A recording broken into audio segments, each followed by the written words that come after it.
Hello. Sabihin na ako sa inyo.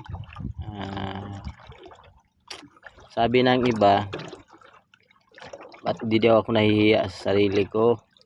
Panay ampos. Di daw ako nahiya sa itsura ko. Sabi ko naman sa isip ko, ba't ako mahiya? Hindi naman ako nagnanakaw. Nagsisikap ako sa sarili ko. Hindi ako nanghihingi ng pagkain.